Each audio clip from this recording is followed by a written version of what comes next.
What's going on, guys? Nathan Thompson here. Just here making a video kind of a overview of the 2024 Bassmaster Open on Lake Okeechobee. Just a little background for me. I've been bass fishing for quite a long time. I started in the high school series and fished all 4 years of the college series, and here I am giving all 9 opens a shot as an EQ angler. I couldn't think of anything better than that. That's my absolute dream. So I'm extremely blessed and excited to be doing this. It's going to be a lot of work, but I realized after this last tournament, like, this is hands down, just kind of seeing what it's like. It really feels that what we went through at the Opens is very similar to what the Elite Series goes through. So should be a fun season, but let's get to talking about Lake Okeechobee. Just kind of give you a whole overview of the whole entire experience. So this year I'm towing my boat I have a 1996 Jayco pop-up truck bed camper, and it's the first time trying out camping and everything, and I'm extremely grateful my mom's able to kind of work from anywhere right now. So she came along with me for the first 3 tournaments, and she's still sleeping in the truck bed camper right now. We're just at a campground here, but it was a 24-hour drive, which me and my mom together, it probably took us 30 hours with stops and everything. So it was like 2.5 days of driving, and we got down there, didn't have any campgrounds like pre-booked or anything, so we found one it was 13 minutes away from Clewiston, so I ended up working out really good. It was about 20-minute drive for where I was kind of dialing in my area. I kind of just focused on one area of the lake. I did try down in South Bay, and I tried a couple other places, but just didn't spend a whole lot of time down there. So I really focused around the Monkey Box area, and I mean, there's tons of fish around there, so I just hunkered down and fished slow and tried to find everything I could. But anyways, day 1 of practice, it was -20 for like a week straight in Minnesota, so I wasn't as prepared as I wanted to be as far as getting all rigged up. I changed some stuff around with the graphs on my boat, and for some reason I completely wasn't thinking about it. I actually did not have a Lake Master chip that covered Lake Okeechobee, so I put the boat in.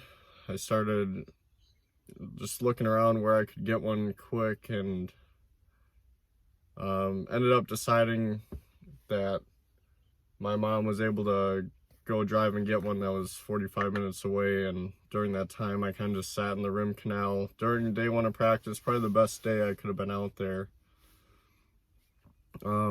just because the water temp was still warm, there was fish bedding, and actually if I would have found something good day 1, it would have been very good the second day of the tournament with what the water temps got to.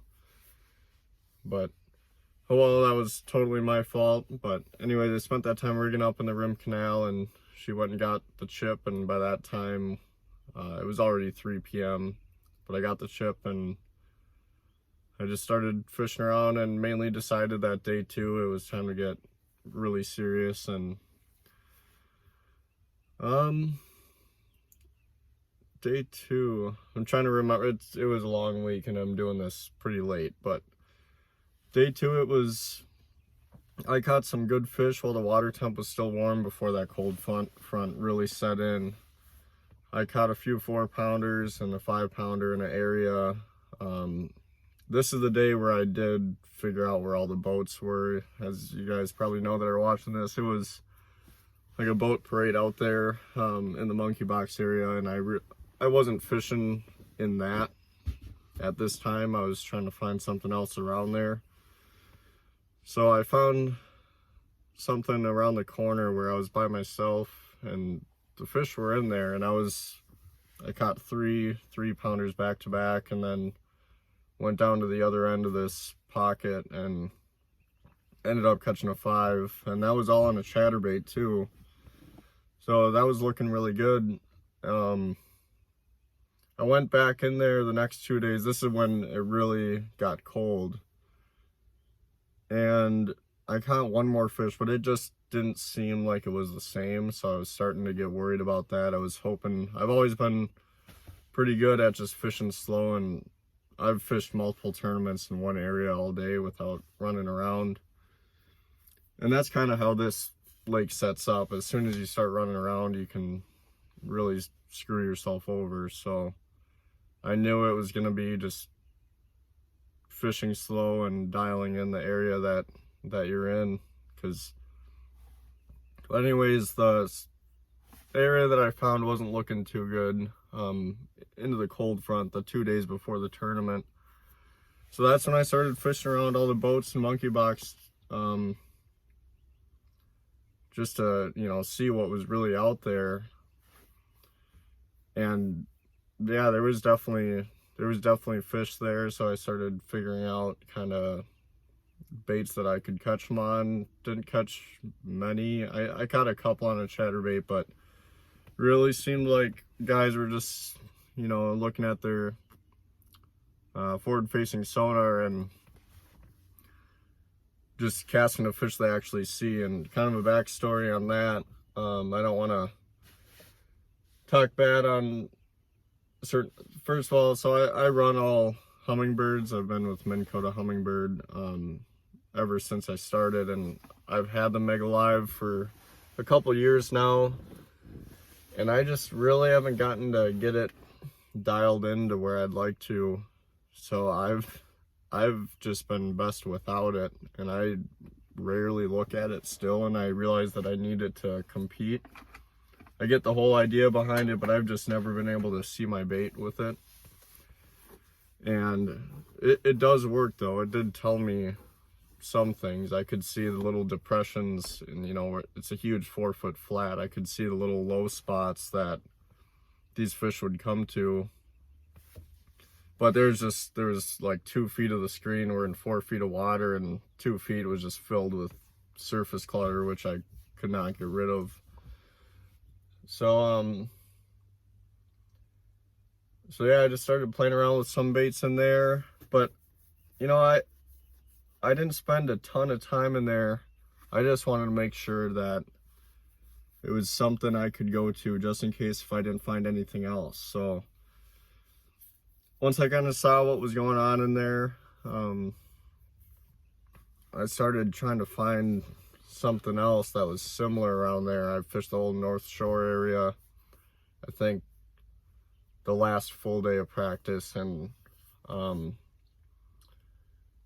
just didn't really find anything in the whole North Shore area. So the half day, the last day of practice, I just went back to the community hole basically and tried to basically find the juice within the juice, which I don't know if I did very well. Probably didn't move around enough, but I had some waypoints in there, so it was still looking good, and ultimately decided that I was going to start in there, along with, I was expecting there to be a lot of boats. So day 1 of the tournament, the night before I got the text message with my co-angler. I'm totally new to all of that, so I picked him up in the morning. And that worked out good. Extremely nice guys. His first name was Bobby, and he's been a co-angler with bass for a long time. So great guy. And we went out to the community hole. I went to where I had some waypoints, and first cast, I remember I hooked into a small one, and it came off, I almost wasn't even ready yet. And here's the thing, back to not feeling prepared, as I would like to. The whole camper situation, figuring everything out, ultimately it took up a lot of time, and I spent way too much time on the water, I think, during practice, to the point where I didn't rig up most days. I got really burnt out. I was very tired. I was fishing until like 7 o'clock almost, or, till almost dark. And so the morning of the tournament, I'm like, oh my God, I need to rig up, and I'm so tired. I was thinking this the night before, and I ultimately planned to just go to bed at like 8 p.m. and get up at 3 so I could re-spool the reels that I wanted to. And that that would have worked, but I noticed how important forward-facing sonar could have been for this tournament. So that morning I ended up updating, my Helix units up front and the Mega Live. And that took longer than I wanted it to. So the 2 reels I wanted to re-spool, I wasn't able to. And one of them was a jerkbait setup that I started catching fish on. So yeah, so we got out there day 1 of the tournament. I caught some fish on a jerkbait right away, and I'm like, all right, I gotta re-spool this before I have some disaster happen. So during the tournament, I'm just re-spooling that reel, get that spooled up. I caught 4 fish on the jerkbait, and then started throwing a wacky around, and I caught my biggest one, which was a 5-pounder. And then just other than that, made a few calls throughout the day with wacky. Didn't really get anything else going on the jerkbait again the rest of the day, but yeah, just fished really slow. All that updating on the Mega Live was for nothing, because I was in some massive waves on the way to that area before I went out in the main lake and then turned back into the rim canal and ran the rest of the way in the rim canal. I ended up spearing a wave and got to the spot, and my Mega Live didn't even work. So it was just something stupid. I just had to basically unplug it and plug it back in to show it connect, but I didn't really want to tear into that during the tournament. So I just fished without it, and I knew it could tell me some things, but I just accepted that. I'll look at it after the tournament day as it was over. I was still catching fish, just fishing how I normally do. But I weighed in 13 pounds, 12 ounces. That had me in 49th place. So I was happy about it. Hold on, I'm doing this so late, I'm forgetting a lot of things. I had the 13-12 in the monkey box area. Then I ran a little bit further down to where I caught a fish the last day, during that half day of practice. And it was a bunch of dead like cattail clumps, but way thicker than normal. And this was the other reel that I wanted to re-spool. It was my chatterbait setup, because it had 15-pound fluoro from the fall season in Minnesota. Man, this sucked. I ran through this area super quick with the chatterbait just to see if I could pick up a bite, and I ended up hooking into, literally, there was one other boat close to me. It was just me and this other boat. I probably got so lucky that I even hooked into this fish, or got this bite, but I hooked into a 7-pounder. It jumped. It was like my PB hands down from Minnesota. I've caught some 6s, but nothing over 7 pounds. And it was hooked extremely good. I had no doubt about that. The adrenaline was like crazy at this moment, but I was just almost horsing it in. There was a lot of stuff it could swim into, and it went right into this cattail clump right in front of the boat.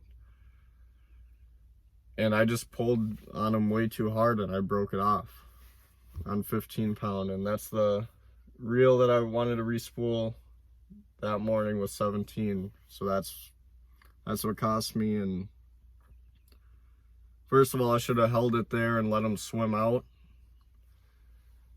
But yeah, that one really hurt. Weighing in one that's just under 2 pounds. I mean, we're talking like a 5 pound upgrade at least. So after that, I was, I thought I stayed calm, but looking back at it after that fish bit, I had an hour and a half left of the tournament day and I didn't get another bite. So it must have messed with me a bit because I know the bite, a lot of guys were catching them late in the day. So, well, like I said, I mean, I learned a lot from that, and preparation is key, obviously, and I've always known that. I just didn't leave myself enough time, but I'm glad I had what I had. And like I said, after day one, 13 pounds, 12 ounces, sitting in 49th place. Day two, I went back to the same area, the monkey box area around all the boats, and the whole time during this tournament I was fishing a little bit on the inside. There was all these boats were out packed together and I was fishing closer in, and that's just kind of where I stayed because I didn't have any waypoints farther out, and I knew if I start, even when you're moving with the trolling motor, it's like that, like just barely, that might be too fast. I mean, I was talon down for 3 hours at one point on day one. That's how slow. I mean, you're almost better off just not moving. There was so many fish flowing in there and holding on low spots or by a little reed clump that was sticking out. It was just crazy. So you're always going to be around fish in this whole vicinity. And, if you start moving, then someone might pull in where you just were. So I just thought it was better off. I mean, look at Scott Martin. He moved like 50 feet and won the tournament that final day. I don't know. So day two, I just started using the jerkbait more. And man, this was a fun day. I went a little bit further in than I did before. I didn't catch a fish for like over an hour in the morning. And I was trying to stay calm, I'm like, I'm just gonna go a little bit further in. And at this point, I was probably like 100 feet away from any boats. It was like I said, they were all packed together, and I was kind of on my own on the inside, casting inwards too, which nobody was even going. And I caught 5 extremely quick, like back to back, but it was 5 small ones right away. And if I was smart, I would have put them in the scale, put the call tag on them, just so I would be ready to call. I was in a pretty hot bite there. Like, nobody was catching them every cast. It was like it was fairly slow for the most part. But I just put them in the live wall, which was a big mistake. Should have put call tags on them, and so I would be ready to call when the time came. And then for my first call, I catch like a 3.5 pounder, so this was a good fish. Then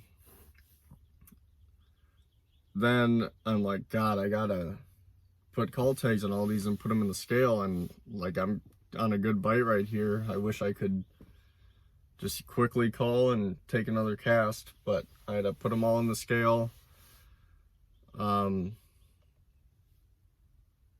Actually, that first call, I didn't do that yet because I noticeably knew what was the smallest one.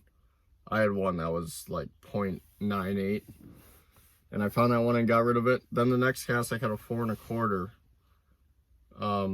Then I'm like, all right, now I got to put them all on the scale. So I wanted to get back out there, but I couldn't because I had to put them all on the scale. so I would be able to call. So I got that all figured out. It was like a 5 to 10 minute process almost. Probably not that long, I'm not sure. And I had 3 small ones at this point, 4 1/4 and 3 1/2. So I took another cast. Well, it took me a few casts to get another bite, but then I got another one and it was like a 3 3/4. So luckily I was able to call right away, put that one in the live well. I had 2 small ones and 3 good ones, and then I caught like a 2.98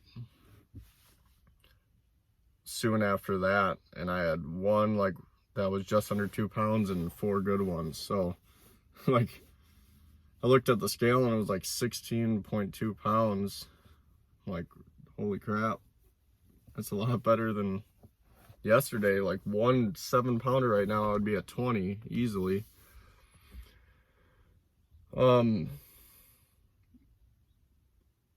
So like 45 minutes went by and I didn't get any more bites. Then I finally just made a little call, got rid of like a 1.9 for a 2.2, but it was still a good call, you know. It was an upgrade. And it took me a long time to get a bite after that. Still just slowly working around this area. God, and then I go down like 50 feet. At this point, I leave where I was sitting for so long. I go down like 50 feet and I hook into an absolute giant. It was hooked on the top of the head. Like, you have no idea how hard this fish was pulling. I saw it when it swam by. You know, it was pulling. I was able to like press the button on my reel to act as a drag. That's normally what I do on bait casters. I don't really use the actual drag. But yeah, I don't know, throwing a jerk bait and like 4 feet of water on cattails and 12-pound tests, it's just sketchy overall. And it took off so hard this time. You know, with it being hooked on the top of the head, they don't jump, you know, they just run. And it pulled so hard to the point where there was so much tension. I tried to like lift the talons up and go follow it, but so it was pulling to the point where I couldn't click the button on the reel. I'm probably making this fight seem way longer than it was. I think this all happened in like 15 seconds. Otherwise, hopefully I would have got it in, but it pulled extremely hard. I couldn't press the button on the reel to the point where it was actually pulling my like drag, which was locked all the way down, and it pulled off. And like I said, I saw it underneath the water briefly. Just have not had, you know, it was a massive fish. I like literally a 7-pounder again. And this was all before noon, and I had a long day. And like, well, I just try to stay calm, and people catch them late in the day, like I was saying. And I just could not get anything. I just could not get anything else going for the 4 more hours that I had, which sucks. I mean, the funny thing is about this whole thing is I was throwing the jerkbait, nobody was throwing it, and I was the only one catching, you know, that flurry I had. Everyone can see that. And next thing I know, everyone's spooling up like reels, they're rigging it up, and everyone's throwing a jerkbait. So I thought that was hilarious, but like I would have probably done the same thing, you know. And I saw guys catch some on it. I saw one guy catch like an 8-pounder. And, you know, they're just, by this point, my live was working, but I still, whenever I was looking at it too long, my confidence kind of dropped. You know, they're all casting at fish they see. When I was tailing down for so long during the flurry I just had a general idea, like, which direction to cast. There must have been a good low spot over there. But yeah, overall, I just didn't really use live.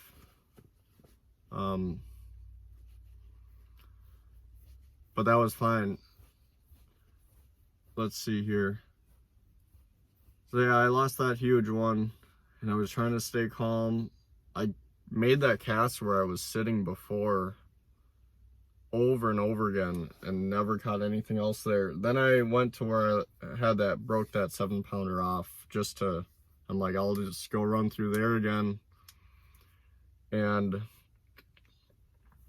didn't catch anything throwing a chatterbait through there. Then I went into the pocket around the corner where I did really good in practice. I'm like, maybe the water temp is warm enough to where they really moved in here. And there was another tournament boat in there, and while I was in there, I saw him catch 2 small ones. I did see some fish with live in there. I mean, I spent 30 minutes in there, and it just wasn't still, I just wasn't feeling it. So after an hour and a half of, you know, trying some other stuff, I went back to the area, and I still had like 2 more hours. And there was not many boats left because they were going back to weigh-in, and just could not get another. I did catch one more, but it didn't help. But man, in Florida, a 7-pounder, 7 or 8-pounder goes a long way when you have a 2-pounder. I am 100% confident that the 2 bites I had would have got me in the top 10. But aside from that, if I didn't hit that flurry of fish, you know, I could have weighed in 5 or 6 pounds. So I'm grateful. I mean, that 16 pounds, 5 ounces is what I weighed in on day 2. And that is, I mean, I was happy with that. I'm still, at least I caught what I caught. And actually, the best part about this whole thing is I was prepared to finish just outside the check, but I actually got the last spot for the check. I ended up finishing in 45th place. So, I mean, that was huge. I caught exactly what I needed to. I mean, it all came down to that little call I made, calling out like a 1.9 for a 2.2. So I caught exactly what I needed to, and I learned a lot from what I did wrong. With the 2 giants, I lost. But, I mean, that's how it goes. There's other guys that lost. Everyone loses fish, you know. I was just bummed out that I 100% lost my 2 biggest bites. But anyways, it was a fun tournament. And I am at a campground in Lake Okeechobee right now, extremely early. Because of how much of a hassle it was with the camper last time. Wanted to get here early. I don't have anywhere to go home to. I was planning on being down here for the first 3 tournaments anyways. So me and my mom stayed, you know, it took us like another 2 days to get here. We stayed at Cracker Barrel and like a hotel parking lot 2 of the nights while we were driving. So yeah, it's working out good. And I did pick up, I don't know if you can see this, I finally did it. I picked up a Garmin. It's a GPS map 1222 and LVS 34. So I really just feel like I need that to compete. You know, I don't see anyone with Hummingbird that I'm fishing against, and I know I needed to compete. I wish I didn't, but what also worries me is that I haven't gotten very good with it, so I don't want to get caught up. You know, I need to average around like a 40th place finish to have a chance at the top 9. So I can't have a bomb in any of these tournaments. I gotta try to stay consistent. I mean, we got a long ways to go. I had a good start to this one, not an amazing start, but definitely a good start.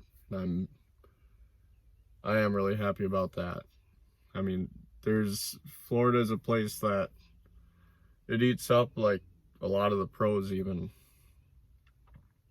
a lot of guys that are really good, they end up struggling in Florida. So at least I made it through Florida. But I don't know, I haven't been to, the only two lakes I've been to on the schedule are Leech and La Crosse. So, but that's all right. I'm gonna go out with the Garmin on a different lake, you know, hopefully today or tomorrow. And I'm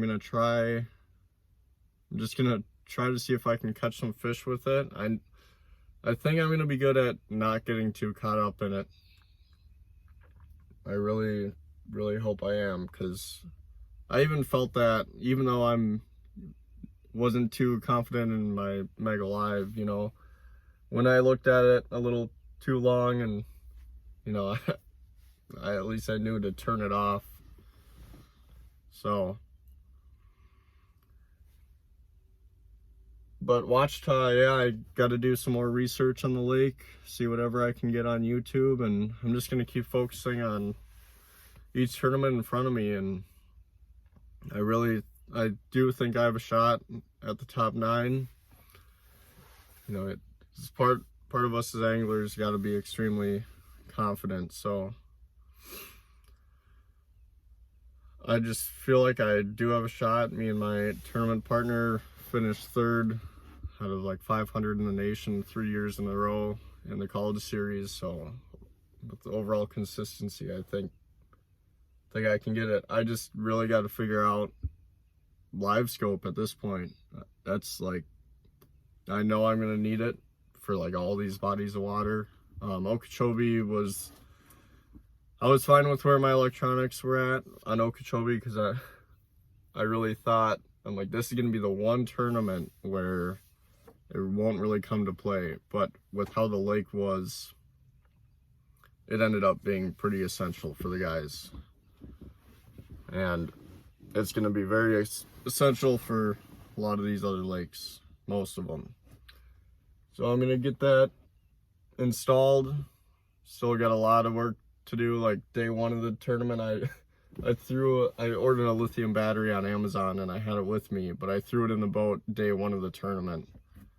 And if I didn't do that, because this is a new boat to me, if I didn't put that lithium battery in to run the electronics the morning of that tournament, I think my cranking battery would have been dead. That was the scariest thing. I went to start at day 2 of the tournament at the end of the day after running the live wells all day, and just the fact that you're sitting in one spot for so long, you're never charging that cranking battery. And yeah, it sounded low when I went to start it, and thank God it started. Like it was close. I did have jumper cables and a jump pack with me, but I mean, that would have ended my whole season if I didn't make it back. So yeah, that was scary, but I got a lot of work to do. I know I'm here early, but I feel like I need every bit of that time to, now I can actually rig up my rods and be more prepared. And I got to install this Garmin and hopefully get out today or tomorrow and start using it. I know how it all, I understand the technology 100%. I just, like I said, I just haven't been able to really dial it in with Mega Live. I've never been able to see my bait, and when you can't see your bait ever, it's kind of hard to use live scope. But I know this is like the best of the best. I don't know, what do you guys think? Is that a good thing to go? I mean, I tried to do as much research as I could. It was extremely expensive, but they said that's the top selling unit. And I'm fine with not having a touchscreen. It's a keyed graph there, but it's a 12, which is a pretty big screen. And I'm fine with not having a touchscreen because it's always going to be used for live scope, you know. And I'm used to helixes, so I've never had touchscreen electronics anyways. But gotta have another good finish here, and hopefully I can stumble onto the winning fish. I mean, that's the goal. I'm extremely excited and got a lot of work to do. So please subscribe to the channel. This is a new style of video for me, so sorry, I know it seemed like I didn't know what to say. It was just hard remembering everything. I did this when it wasn't all fresh in my mind, but I'd love to do a lot of short update videos, like day 1 of practice update, day 2, day 3, like just as many update videos as I can, and keep you guys posted throughout the season. But oh yeah, it looks like my mom's finally up.